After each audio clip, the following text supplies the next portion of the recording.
Hello, everybody. Welcome into Sports by GSMC Podcast Network. I am your host, Jeremy Lapidus. Today is a big day. It is a Monday. There was a lot that happened over the weekend. We're going to break all of that down, including Dan Hurley turning down the Lakers' job to return to UConn for a chance at history. The first coach to ever threepeat in March Madness. He is going back to school for a chance at UConn. We're also going to talk about game one of the finals between the Celtics and the Mavericks, where the Celtics took the second game in that series. Sorry, game two. They took the second game in that series, extending their lead 2-0 in that series, a spot that generally is a death sentence for the other team, although we have seen teams come back. They did it in a very poor performance shooting wise, and we'll talk if the Mavericks have any chance as the series heads back to Dallas. We're also going to talk about the Sergei Bobrovsky and the Florida Panthers shutting out Connor McDavid and the Oilers in Game 1 of the Stanley Cup Finals as Game 2 starts tonight. And we're also going to talk about Mike Tomlin getting extended. The Steelers head coach, the longtime, most consistent head coach that I've seen in the history of that I've personally witnessed in the NFL, gets extended 3 more years. We'll talk about the impact of that, and we'll close off our show with Caitlin Clark being left off of the Olympic team. So stick around for all of that. But before we get into Dan Hurley, remember that if you would like to be an even bigger part of the show than you already are, all you need to do is go to gsmcpodcast.net. Leave a tip or donation with a message in it. That message should pop up on the bottom of the screen for you, me, and everybody else around the world to see. If you do have a burning question about sports, anything at all, go ahead and leave that in the comments. I will get to it as soon as I possibly can. Appreciate all of you guys for sticking around and talking some sports with me here on a cloudy Monday afternoon. But like I was saying, we're going to get right into our story today. The top story breaking earlier today, right before we started to go live. Dan Hurley rejects the Lakers. The Lakers offered former UConn, or current, I should say, UConn head coach Dan Hurley a 6-year, $70 million deal that would have made him the fifth highest paid head coach in the NBA currently. This is a guy that has no NBA coaching experience, coming straight out of the college ranks. Now, he has been very successful out of the college ranks. Not just anybody can win 2 straight March Madness championships, build a juggernaut in UConn in a very historic program. UConn is. He's been able to bring it back to relevancy, and they've been really, really good recently. A lot of that due to what he has done for that program.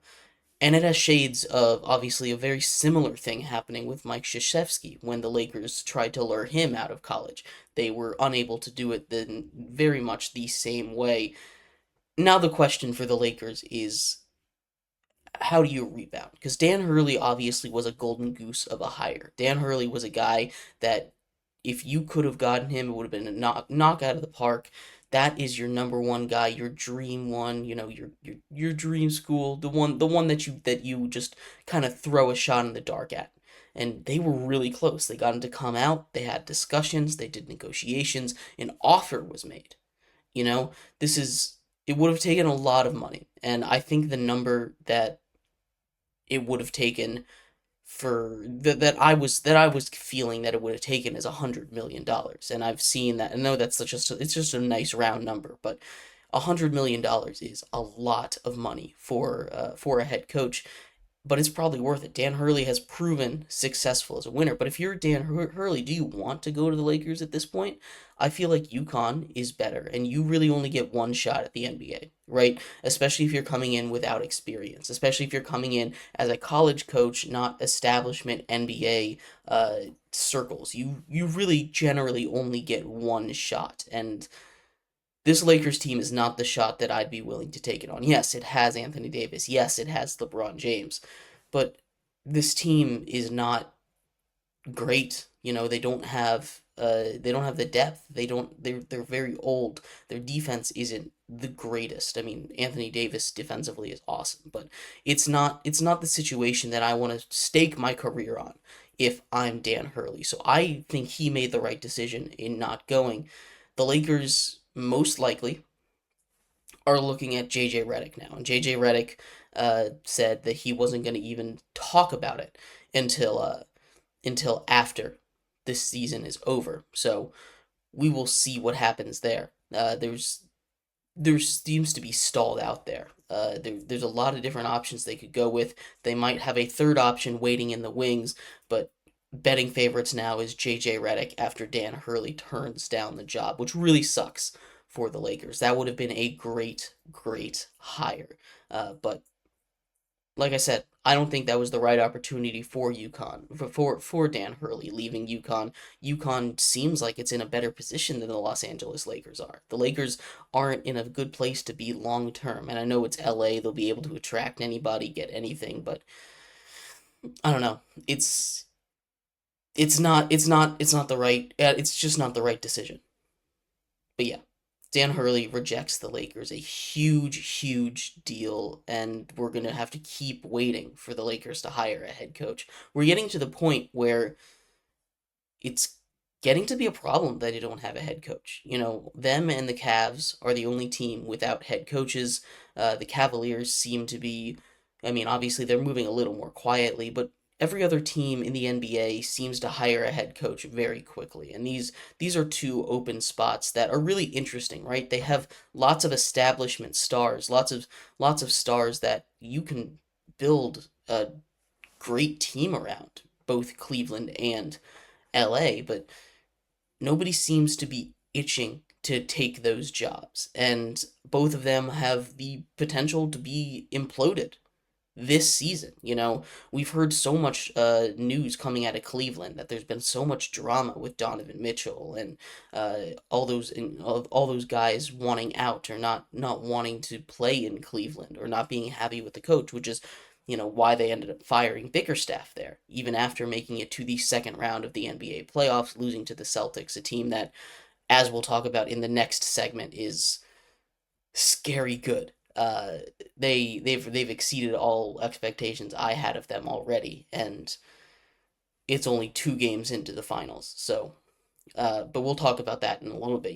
It's an interesting question why these two teams don't have head coaches, and it could be philosophy of the front office. You want the right candidate. You don't want to just rush into hiring anybody, but there comes a point where we're getting close to draft season. The NBA draft is right around the corner. You want a head coach for that. You want a head coach to be secured by the time the draft starts. You want the head coach to be able to meet these prospects, say who he likes, helps you in your draft process.